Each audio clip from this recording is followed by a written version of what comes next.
tarde, boa noite. Magno Raymond na área. Para hoje a gente falar de curativo e antisséptico, técnicas de curativos e uso de antissépticos. Vamos lá. Considerações iniciais. O que são os curativos? O que é um curativo? Curativo nada mais é do que um material que vai estar ali em contato direto com a superfície da ferida. Gravem bem essa expressão, contato direto. Para que serve um curativo? Para o tratamento do ferimento, da ferida.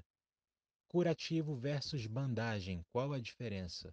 Curativo ele nada mais é do que uma parte da bandagem, uma das camadas da bandagem. Como é que funciona isso? Vamos lá. O curativo, como a gente já sabe, é aquele material que vai estar em contato direto com a ferida. Mas aí o que acontece? Às vezes não é suficiente o curativo. Às vezes eu tenho que ter uma proteção para esse curativo, enrolar mais esse ferimento, e aí eu tenho várias camadas.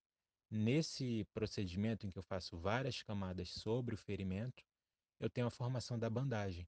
É o que a gente vê ali no gatinho que está do lado direito. Ele está com uma bandagem, então provavelmente ali tem o curativo embaixo, uma gaze, por exemplo, logo em cima da ferida. Depois eu posso ter outra camada, uma camada de algodão, para dar uma amortecida ali no, na região em torno do ferimento. E por último, eu tenho uma terceira camada, que é a atadura. Geralmente é a atadura de algodão, para eu conter ali as outras camadas, para eu fixar tudo certinho. Resumindo, curativo versus bandagem. Qual a diferença? O curativo é uma das camadas da bandagem. Que camada é essa que o curativo é? A primeira camada, a camada que vai estar em contato com o ferimento, em contato direto, diretamente em contato com a lesão. É importante a gente saber que tem todo um procedimento antes dos curativos. Que procedimentos são esses? Primeiro, exame físico do animal. No exame físico, a gente faz a avaliação dos sinais vitais, os parâmetros vitais. Quais parâmetros? Principalmente frequência cardíaca e respiratória. Então, assim que o animal chega, por mais que o ferimento seja grave, a primeira coisa que a gente tem que observar é: esse animal está respirando bem, a circulação está ok. Isso é muito mais importante do que eu partir logo para o tratamento do ferimento. Outro procedimento que eu faço é a limpeza do local. Se eu vou aplicar um curativo, primeiro eu tenho que limpar esse ferimento, e aí limpar envolve a lavagem, envolve a redução da quantidade de micro-organismos da ferida, que é o que a gente chama de antissepsia, eu reduzir a quantidade de micro-organismos, e também envolve a remoção de pelos. Com a tesoura mesmo eu posso remover os pelos ali ao redor da ferida, porque isso vai acabar atrapalhando o processo de cicatrização e até a colocação do curativo. Desbridamento ou debridamento, isso é um outro procedimento que a gente faz antes, na maioria das vezes a gente faz antes de colocar o curativo. Desbridamento nada mais é do que a remoção do tecido necrosado. Muitas vezes esse animal chega com uma ferida que já está há muito tempo e já tem parte do tecido ali do ferimento que está morto, está desvitalizado, está necrosado. E isso eu tenho que remover porque isso vai atrapalhar o processo de cicatrização. Como que eu faço essa remoção? Uma das formas é utilizando a pinça, pinça e tesoura. E para isso eu vou ter que utilizar a anestesia. Uma observação é que esse processo de desbridamento ou debridamento, né, o próprio curativo ele pode fazer. Como assim o próprio curativo pode fazer? Quando eu coloco uma gaze sobre o ferimento, uma hora eu vou ter que fazer a troca. Na hora que eu faço a troca, sempre vem aquele fragmento de pele que estava ali no ferimento. E muitas vezes esses fragmentos são tecidos desvitalizados, tecidos necrosados.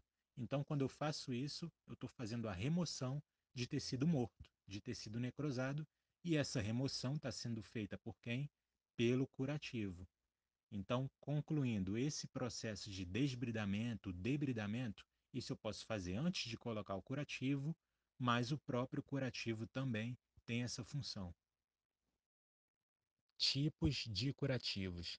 A gente tem várias formas de classificar os curativos existentes, mas uma delas é essa que a gente está vendo aí no slide. Curativos aderentes, não aderentes, absortivos e biológicos.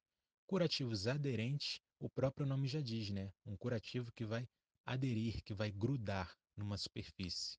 Não aderentes são aqueles que não grudam, então depois que eu coloco esse curativo, Na hora de remover é muito mais fácil, porque ele não gruda. Curativos absortivos, o próprio nome também já entrega um pouco, é um curativo focado na absorção de muito líquido, de muito exsudato, de muita secreção. E curativos biológicos, que são curativos basicamente feitos de tecidos, proteínas de origem animal principalmente. Tenho aí então esses quatro tipos de curativos. Lembrando que as duas primeiras classificações, aderentes, não aderentes, estão mais relacionadas com o quanto que o curativo vai grudar ou não numa superfície. E as duas últimas estão mais relacionadas ao material que é feito esse curativos aderentes. O que são os curativos aderentes? O nome já entrega, né? São curativos que aderem-se à superfície da ferida, grudam na superfície da ferida. Para que eu uso esse tipo de curativo? Primeiro, para desbridamento, ou seja, para remoção de tecido morto, tecido necrosado. E aí a gaze é excelente nesse processo porque ela gruda, né? Ela é aderente.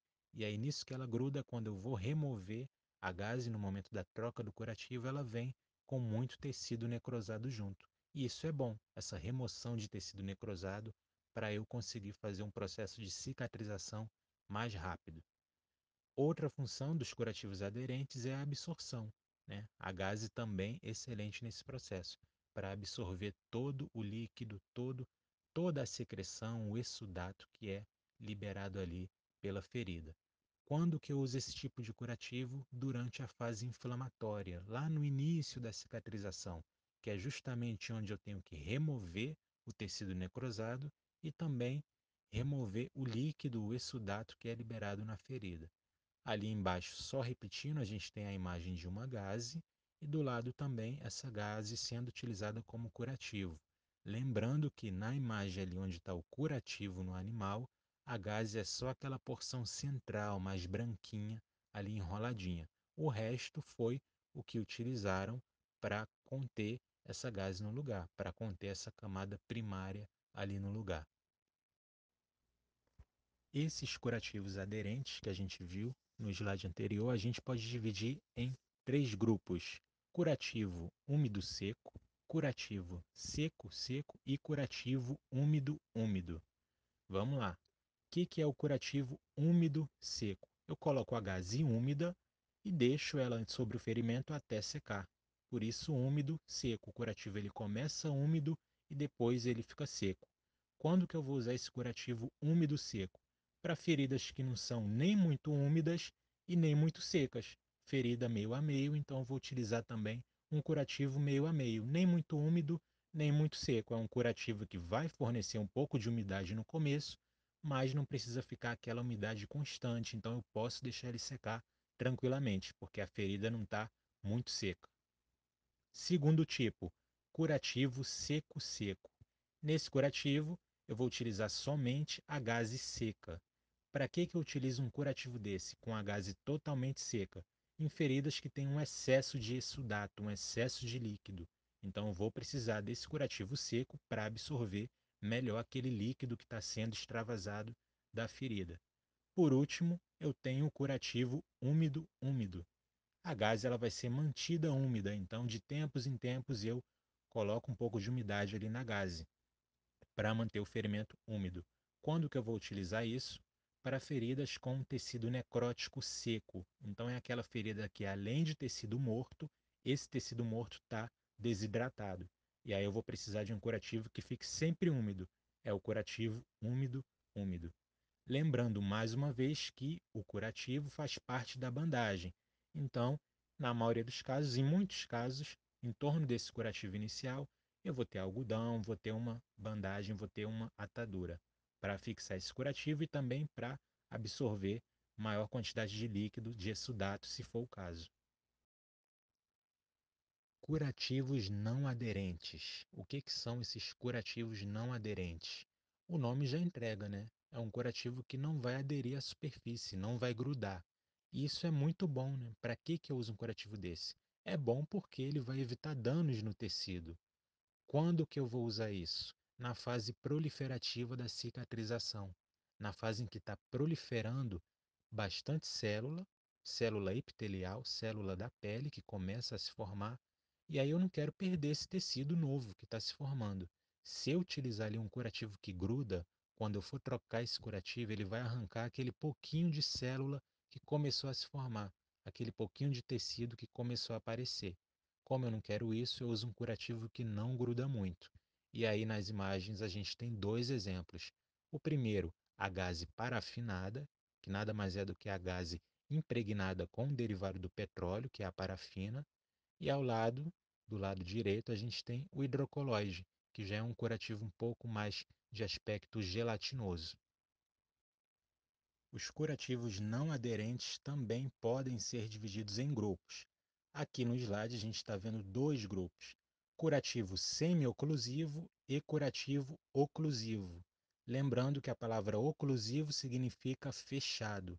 Então, o curativo oclusivo vai ser aquele que tampa totalmente a superfície da ferida. Curativo semi-oclusivo, o que a gente tem de exemplo? A gaze parafinada, tá? Porque ela permite uma passagem ali entre os espaços da gaze, tem a permissão de passagem de líquido, por exemplo. E aí eu vou utilizar quando esse tipo de curativo? Para feridas exsudativas, feridas que estão liberando muito líquido, muito exsudato. Aí é ideal utilizar um curativo semi-oclusivo, um curativo que permita a passagem do exsudato. Uma observação importante em relação a esse tipo de curativo é que muitas vezes eu posso utilizar ele juntamente com uma pomada. E aí eu vou ter duas vantagens. Primeiro, a pomada vai promover a fixação do curativo, ele vai ficar ali mais retido sobre a superfície do ferimento. E a hidratação é outra vantagem também da utilização da pomada. Porque o que acontece? Esse curativo, esse ferimento, aliás, ele está liberando líquido, mas eu também, ao mesmo tempo, não posso deixar que essa liberação de líquido depois diminua e o ferimento acabe desidratando. A hidratação é importante para a cicatrização. E aí, como é que eu promovo essa hidratação? Através da adição de pomada. Curativo oclusivo. Curativo oclusivo, que também é conhecido como cobertura. Muitos trabalhos que vocês vão ler estão escritos assim, tratamento de ferimentos com coberturas. Quando fala cobertura, são os curativos oclusivos, que tampam ali a superfície da ferida. Um exemplo que a gente tem é o hidrocoloide, que a gente também viu no slide anterior, que é aquele curativo com aspecto gelatinoso.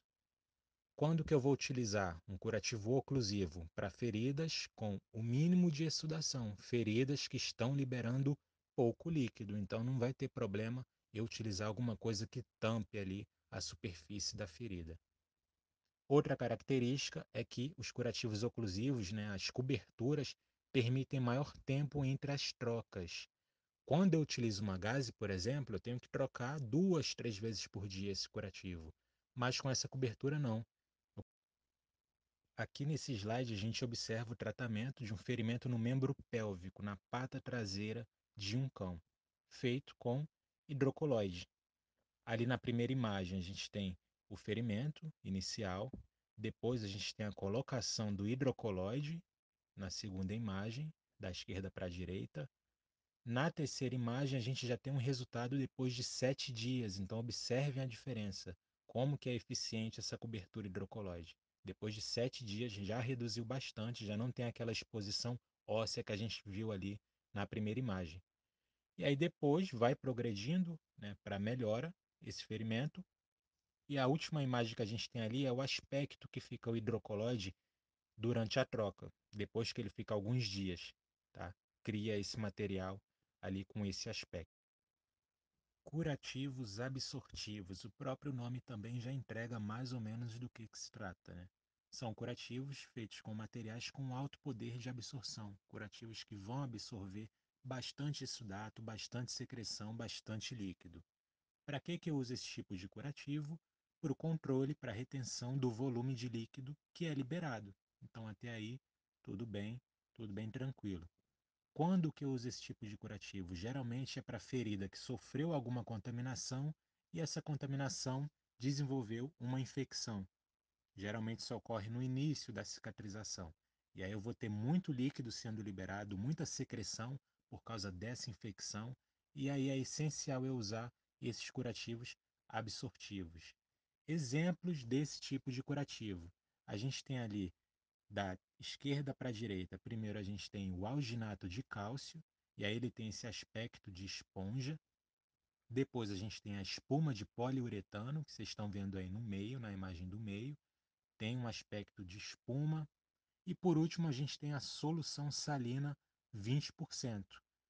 Como assim solução salina? Né? Eu vou colocar líquido num ferimento que está já extravasando bastante quantidade de líquido, como é que vai funcionar esse processo? Vamos lá. Essa solução salina 20%, ela é feita de cloreto de sódio. É um líquido com cloreto de sódio. É o mesmo material que tem no soro fisiológico que a gente utiliza para lavar os ferimentos. Só que aquele soro fisiológico, a concentração dele é muito baixa. O cloreto de sódio ali é 0,9%. Essa solução salina não, é 20% de cloreto de sódio. E aí o que vai acontecer? Essa solução salina em torno do ferimento, com todo esse sal, todo esse cloreto de sódio, esse material, esse cloreto de sódio, ele começa a puxar o líquido que está dentro do ferimento. E aí vai ter um processo de controle de retenção daquele volume de líquido muito mais rápido. Ela vai tirar aquele líquido que estava ali na ferida, extravasando o tempo todo. Isso é mais ou menos o que acontece quando a gente tempera a salada, por exemplo, que a gente coloca sal no alface. O alface não murcha muito mais rápido do que o alface que eu não temperei, murcha mais rápido porque aquele sal está em alta concentração do lado de fora do alface e ele puxa o líquido que está dentro do alface, puxa aquele líquido para fora. A mesma coisa vai acontecer aqui. E aí, como é que a gente vai fazer para essa solução salina 20% puxar todo o líquido do ferimento? A gente coloca gaze junto com essa solução salina sobre o ferimento. E aí, como vai ter um extravasamento de líquido muito grande, porque a gaze com essa solução salina vai começar a puxar muito líquido, além dessa camada de gaze molhada, eu coloco também uma camada de gaze seca e uma atadura em volta, para fixar melhor. E agora, finalizando a classificação de curativos, a gente tem aqui os curativos biológicos, que, na maioria das vezes, são tecidos de origem animal, são provenientes de tecidos de origem animal. Aqui a gente tem a famosa pele de tilápia, que vem sendo muito recomendada no tratamento de queimaduras, inclusive em humanos. Nessas três imagens a gente tem animais que foram acometidos com queimaduras. A terceira imagem à direita é de um urso, que também está sendo tratado ali com a pele de tilápia. E só para a gente destacar aqui, né, toda essa pele tem um tratamento antes dela chegar ali no consultório. Na imagem abaixo, vocês estão vendo ali os profissionais de saúde embalando essa pele em sacos plásticos transparentes, fazendo todo o processo de preparação antes que isso chegue no consultório. Nesse momento é importante a gente lembrar que os curativos eles nunca estão sozinhos, eles geralmente não estão sozinhos sobre o ferimento. Lembrem o que a gente viu lá no início, que o curativo ele faz parte da bandagem, ele é só uma das camadas da bandagem. Como que essa bandagem é dividida? A gente pode dividir em três camadas. Pode possuir as três ou pode possuir só duas camadas, geralmente a primeira, a primária e a terciária, mas também pode ter todas as três camadas. Primeira camada da bandagem é a chamada camada primária ou de contato, que é o próprio curativo, é o que está em contato direto com o ferimento. Qual a função dessa primeira camada? É fazer o debridamento, a retirada de tecido desvitalizado, de tecido morto, necrosado ali da ferida. Outra função também é a absorção, ou seja, retirar aquele excesso de sudato que está sendo liberado pelo ferimento. Essas duas primeiras funções ali geralmente ficam por conta mais da camada primária, da gaze, por exemplo, que vai ficar em contato com o ferimento. Segunda camada é a camada secundária ou intermediária. Essa camada geralmente a gente põe algodão, algodão hidrofílico, ou seja, um algodão que absorva água, até porque existe algodão hidrofóbico que não absorve, que é geralmente o que a gente utiliza quando a gente vai dar banho Em animais de estimação, a gente pode colocar esse algodão hidrofóbico na orelha para impedir a entrada de água, mas aqui nessa camada a gente vai utilizar o algodão hidrofílico, que é o algodão comum que a gente conhece, na camada secundária ou intermediária. Quais são as funções dessa camada, dessa segunda camada que vai ficar logo acima do curativo? Primeiro, fixação da camada primária, ela ajuda a fixar o curativo no lugar. Outra função, absorção, porque a ferida ela está liberando líquido, está liberando exsudato, só que essa secreção ela continua sendo liberada e uma hora ela extravasa da camada primária. Nisso que ela extravasa da camada primária, a camada secundária de algodão continua todo o processo de absorção daquela secreção. Outra função também é o acolchoamento, ou seja, criar um amortecimento, uma camada mais macia, mais fofa ao redor do curativo, ao redor do ferimento. E aí eu protejo esse ferimento contra traumas. A última camada é o que a gente chama de camada terciária ou externa. E aí a gente utiliza geralmente as ataduras, aquela malha de algodão em torno do ferimento. Qual a função dessa terceira camada? É a fixação das camadas anteriores, deixar as camadas anteriores fixas, quietinhas ali no lugar. Aqui nesse slide fica nítida essa questão de que o curativo é apenas uma das camadas da bandagem. A gente observa ali que os animais têm um material que está em contato direto com o ferimento, mas esse material está envolto por outras camadas, provavelmente as camadas secundária e terciária. E agora, voltando um pouquinho no tempo, a gente vai falar de um procedimento que ocorre antes da colocação do curativo, um procedimento muito importante que a gente chama de antisepsia. O que é a antisepsia? É a redução de micro-organismos no local da ferida. Basicamente é isso.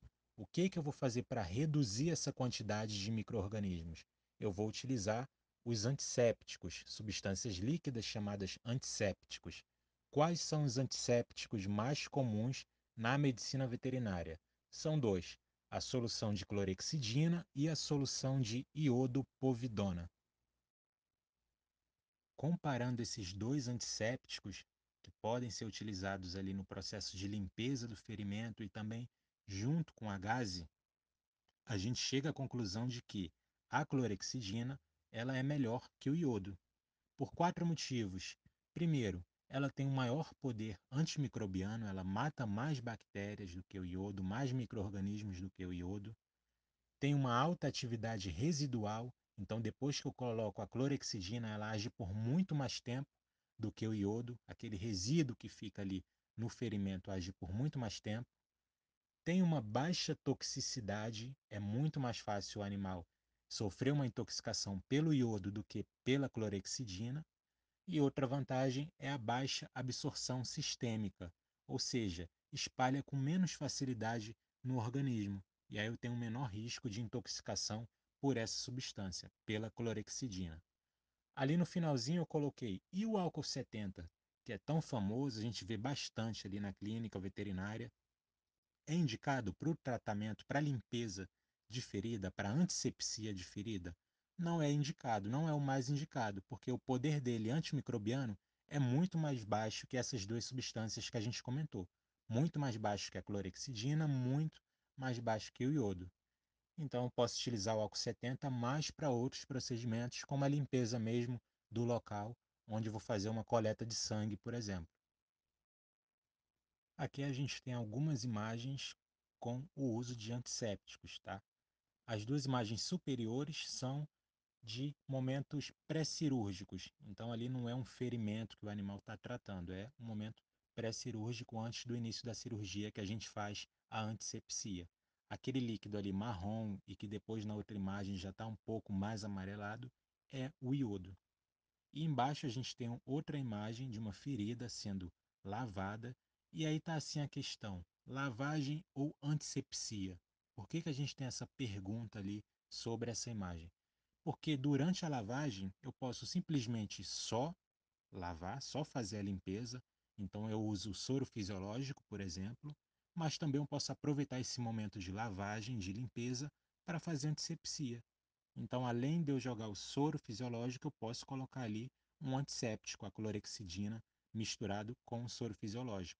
E é importante, durante esse momento ali de lavagem, eu fazer uma lavagem de forma que eu consiga jogar jatos líquidos ali na ferida, sobre a superfície da ferida, que aí o processo de limpeza vai ser muito mais eficiente nessa forma de jato sob pressão. Galera, era isso que eu tinha para falar hoje para vocês. Muito obrigado pela atenção e até a próxima aula, na qual a gente vai falar sobre a abordagem do paciente com trauma ósseo. Até a próxima!